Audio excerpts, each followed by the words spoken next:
Hello दोस्तों, नमस्कार। SM के शाना में मैं आप सब का दिल से बहुत बहुत स्वागत करता हूं। सो दोस्तों, आज के दिन तो बाजार की क्या हालत हुई, पूरे ग्लोबल मार्केट की अगर हम यहाँ पे बात कर ले तो हर किसी का पोर्टफोलियो यहाँ पे डाउन है। सिर्फ इंडिया वालों का नहीं, जितने भी लोग हैं सबकी हालत हमें खराबी देखने को यहाँ पे मिल रही है।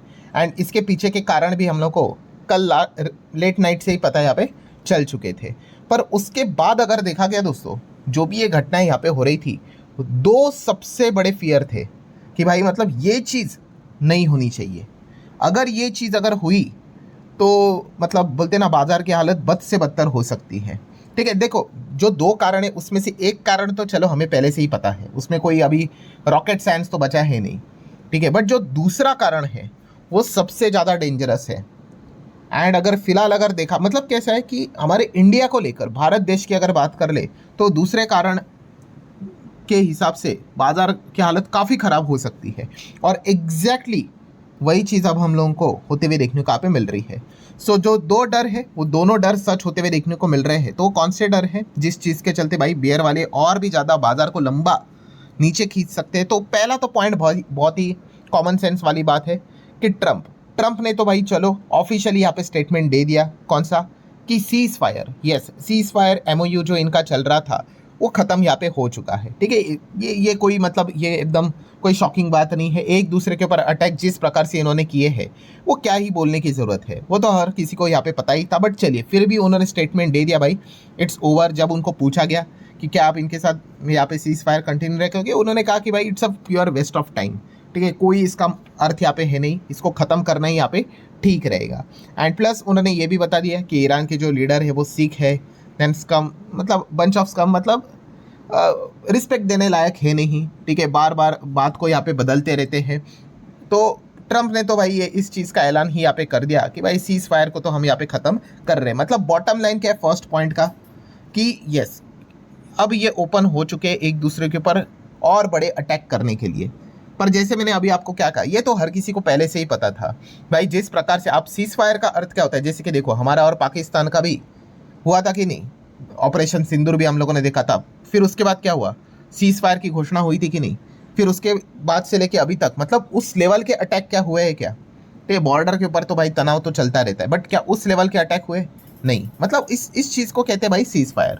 ठीक है, ये कहते हैं सीज फायर और एक दूसरे के ऊपर गोला बारूद दागते ही रहते हैं। तो ये तो मतलब बस अनाउंस करना बाकी था, बस उनको पूछ लिया, उन्होंने बोल दिया भाई सीज फायर खत्म। ठीक है, तो ये तो होना ही था। बट यस, इस चीज़ के चलते ये पता चलता है कि एक दूसरे के ऊपर और भी ज़्यादा बड़े अटैक यहाँ पे कर सकते हैं।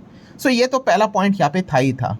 देन अगर हम लोग बात कर रहे हैं तो सेकंड इंपॉर्टेंट पॉइंट, जैसे अभी मैंने कहा कि ये चीज़ का डर सबसे ज़्यादा था। और खास करके जैसे मैंने आपको कहा कि हमारे इंडिया की अगर बात कर ले, हमारे भारत देश की अगर बात कर ले, तो इस चीज़ को लेकर मतलब हर कोई इसके ऊपर ध्यान रखा हुआ था। आरबीआई, सरकार, हर कोई। कौन सी चीज़? Yes, crude oil. हमारा युद्ध जो हो रहा है भाई मिडल ईस्ट में, उसका सबसे ज़्यादा इम्पैक्ट हमें नेगेटिवली क्यों हो रहा है? देखो युद्ध तो रशिया यूक्रेन का भी चल रहा है, 3 साढ़े 3 साल, कितना 4 साल भी हो गया होगा आई गेस। ठीक है, बट अब यहाँ पे देख सकते हो आपको उतना उतना वो फर्क नहीं पड़ रहा है। आज भी वो चल रहा है युद्ध रशिया यूक्रेन का। हाँ, क्यों नहीं फर्क पड़ रहा है उतना? यस, क्योंकि वहाँ पे क्रूड कंपोनेंट नहीं है बड़े लेवल पे।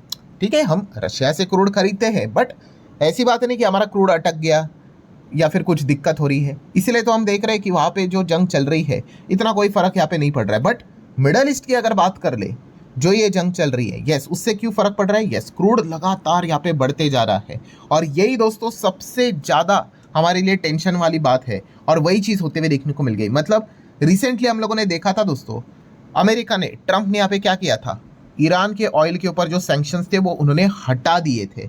मतलब ईरान का ऑयल मार्केट में आया था, हमने भी ईरान का ऑयल यहाँ पे खरीदा था, मैं आपको डेटा भी दिखा दूंगा। ठीक है, पर अब दोस्तों जो चीज़ का डर था वो यहाँ पे हो गया है। ट्रंप एडमिनिस्ट्रेशन मतलब ट्रंप ने वापस reimpose the sanction on Iran crude oil sales.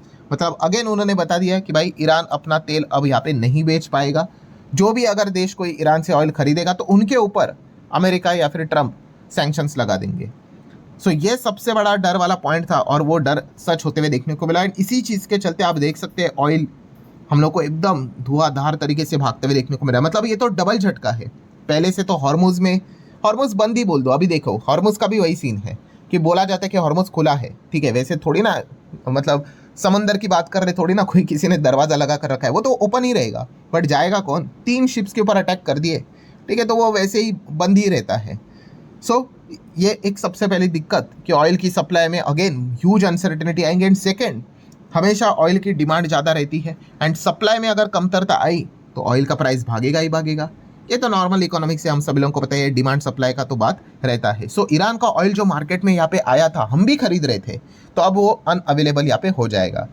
सो इस चीज़ के चलते क्या होगा कि डिमांड तो हाई लेवल पे, सप्लाई थोड़ी सी कंस्ट्रेंट हो जाएगी, सो प्राइस यहाँ पे भागेंगे, तो महंगा और ज़्यादा क्रूड ऑयल यहाँ पे खरीदना पड़ेगा। और यही चीज़ें यहाँ फिलहाल तो यहाँ पे चल रही है।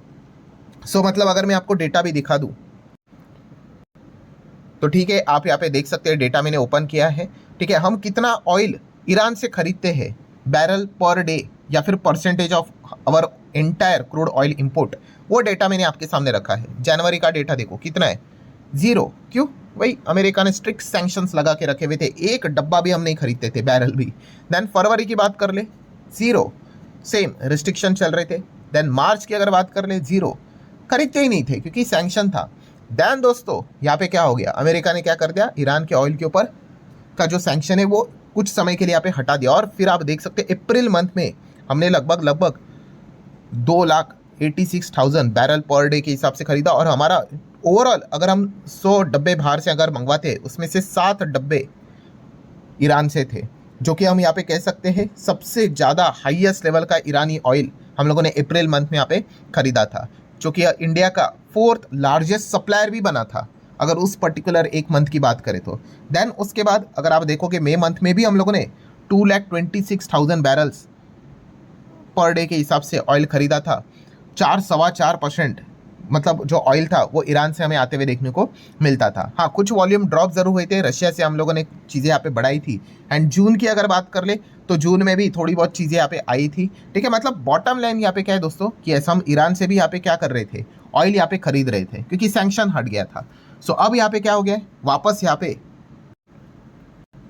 ट्रम्प एडमिनिस्ट्रेशन ने सैंक्शंस को रीइम्पोज कर दिया है। सो अब हम ईरान से भी ऑयल यहाँ पे नहीं खरीद पाएंगे। सो नहीं खरीद पाएंगे तो हमें क्या करना, ऑब्वियसली दूसरी जगह से यहाँ पे खरीदना पड़ेगा। एंड दूसरी जगह में भी प्रॉब्लम कौन सा है, ठीक है, रशिया से तो हम खरीद ही रहे हैं जितना हो सके, यस, बट जो मैक्सिमम ऑयल मिडल ईस्ट से भी आता है वो भी एसओएच से ही तो आता है, स्ट्रेट ऑफ हॉर्मुज से आता है, तो वापस वो डिस्टर्बेंस। सो दूसरा ऑप्शन कौन सा फिर बच जाता है, यस, खास करके अगेन अमेरिका एंड वेनेजुएला। यहाँ से अगर हम लोग बात कर ले तो हमारा ऑयल इंपोर्ट शायद से वापस यहाँ पे बढ़ सकता है, जो जून मंथ में कम भी हुआ था। मतलब अगर मैं आप लोगों को डेटा दिखा दूँ, आप यहाँ पे देख सकते हैं पिछले 4-5 महीने का डेटा है। तो रशिया से आप देख सकते हो जनवरी, फरवरी, मार्च, अप्रैल के हिसाब से रशिया 20, 21, 40, रशिया से तो हम ऑयल यहाँ पे खरीद रहे हैं, कोई दिक्कत की बात नहीं। हाँ, देन आप यहाँ पे चेक कर सकते हो इराक की अगर बात करें 19-20 था, फिर इराक से कम हो गया 14, फिर 12, आप यहाँ पे देख रहे हो, फिर 11, फिर अब आप देख सकते हो 10। लगातार हम यहाँ पे कह सकते हैं इराक से भी ऑयल नीचे जा रहा है। ऐसा लग रहा है कि अगले वक्त सिंगल डिजिट में ही आ जाएंगे। सिमिलर वे सऊदी की भी वही बात है, सऊदी से भी हम डबल डिजिट ऑयल खरीदते थे, 17, फिर 17 से 11 हो गया, 11 से 9.5, फिर उसके बाद वापस डबल डिजिट, एंड फिर अगेन जून मंथ में सिंगल डिजिट पे आ गए। तो सऊदी से भी हमारा ऑयल कम आते हुए देखने को यहाँ पे मिला है। सिमिलर वे अगर हम यूएई की अगर बात कर लें मिडल ईस्ट के हिसाब से, तो आप देख सकते हैं 8.5, 9, फिर 7, फिर 7 के बाद 6.5, फिर 11, और फिर उसके बाद आप यहाँ पे देख सकते हो 6% तक हम लोगों को यूएई से ऑयल आते हुए देखने को मिल रहा है। मतलब लगातार ये डेटा क्या हो रहा है, मिडल ईस्ट से रिलेटेड जितनी भी चीज़ें हैं काफ़ी कम यहाँ पे हो रही है। कुवैत की भी अगर हम यहाँ पे बात कर ले, 6 था, फिर 5 हो गया, फिर 3 हो गया, फिर 2 हो गया, फिर 1-1.5%। सो पॉइंट यहाँ पे क्या है, मिडल ईस्ट से आने वाला जो ऑयल है उसमें लगातार हमारा ओवरऑल जो शेयर है वो कम होते यहाँ पे जा रहा है। और अब ऑयल कहाँ से हम ज़्यादा यहाँ पे खरीद रहे हैं, पहले तो वेनेजुएला का तो सेम वैसा ही था, ईरान जैसा ही। अमेरिका ने सैंक्शंस डाल के रखे हुए थे तो कुछ चीज़ें थी नहीं, फिर उसके बाद वो मदुरो वाला सीन हो गया। और वेनेजुएला तो हर किसी को पता ही है किसके कंट्रोल में, अभी अमेरिका के ही कंट्रोल में है। सो आप यहाँ पे देख सकते हैं वेनेजुएला का ऑयल मार्केट में आने लग गया। पहले हमने 0.5% खरीदा, फिर अगले मंथ 4% चला गया, फिर 5.8, then 6.8 and right now 7.5। And then अगर हम यहाँ पे बात कर ले तो अमेरिका का भी हम यहाँ पे ऑयल पहले ज़्यादा नहीं खरीदते थे, वो भी आप देख सकते हैं 5%, 6%, बीच में 7.5%, 8-8.5% तक चीज़ें चली गई थी। फिर उसके बाद हम लोगों ने यहाँ पे कम किया था, जून में काफ़ी कम हुआ था, 2% के भी नीचे चले गए थे। सो मतलब कहने का पॉइंट यहाँ पे क्या है दोस्तों कि अगेन यहाँ पे मिडल ईस्ट में जो डिस्टर्बेंस हुआ है, ईरान का ऑयल अब अनअवेलेबल यहाँ पे हो चुका है। सो वापस यहाँ पे ऑप्शन क्या बेचा, वेनेजुएला एंड यूएस। सो उसके ओर से वापस शायद से हमारा ऑयल परसेंटेज यहाँ पे बढ़ सकता है, ठीक है। एंड वेनेजुएला और यूएस को तो अलग अलग मत पकड़ना, सेम ही पकड़ लो, ठीक है। इस प्रकार की चीज़ें मतलब अब कंबाइनली अगर देखोगे तो यहाँ पे ऑलमोस्ट 9.5-10% तक ये चीज़ें यहाँ पे जाती है। सो यूएस का ऑयल हमने काफ़ी अच्छी तरीके से कम किया था। अब ऐसा लग रहा है कि अगले मंथ मतलब यही जुलाई का मंथ जब ख़त्म हो जाएगा, जब अगले मंथ अगस्त का डेटा आएगा, ऐसा लग रहा है यूएस के ओर से हम वापस ऑयल खरीदना यहाँ पे स्टार्ट कर देंगे। सो यही सबसे बड़ा बैड पॉइंट है, इसलिए मैंने आपको बताया कि सारी चीज़ें जाके रुकती ही किधर है, ऑयल के ऊपर, ठीक है।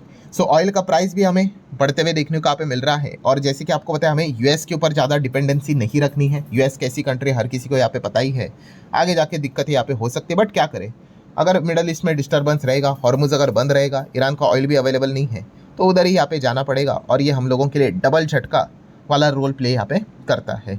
सो यही सबसे बड़ा डर था कि ऑयल के ऊपर ये सैंक्शंस ना डाल दे ईरान के, वो तो हो चुका है, ठीक है। सीज फायर का तो वो तो पहले से ही पता था भाई, वो तो जस्ट ऑफिशियल स्टेटमेंट बोलना बाकी था, अटैक तो पहले से ही चल रहे थे। सो बाजार में हम यहाँ पे कह सकते हैं दोस्तों, बियर वालों को वापस अच्छे खासे मौके मिल रहे हैं बाजार को दबाने के लिए। इवन दो मार्केट थोड़ा सा ऊपर भी क्यों ना भागे, जैसे मैंने कहा कि एक यहाँ से अगर खबर निकल कर आई मिडल ईस्ट से, वापस वो बाजार को ईजिली नीचे खींच सकते हैं, ठीक है। मतलब मुश्किल से आप 200 100 पॉइंट करके ऊपर चलते हो और एक ही दिन में भाई 500 पॉइंट सीधा टूट जाता है। सो हम अगेन कह सकते हैं कि बाजार बियर वालों के चंगुल में आते हुए देखने को यहाँ पे मिल चुका है। एंड लेट्स सी ये परेशानियां कब तक चलती। काफ़ी लोग पूछते हैं सर ये खत्म कब होगा। जब तक मिडल ईस्ट का प्रॉब्लम भाई चलता रहेगा तब तक ये चीज़ें ऐसे ही चलने वाली है। सो ठीक है दोस्तों, जितने भी इंपॉर्टेंट पॉइंट्स थे सारे कवर कर लिए। वीडियो हेल्पफुल लगा होगा, चाहो तो लाइक एंड शेयर कर सकते हो। मिलते हैं नेक्स्ट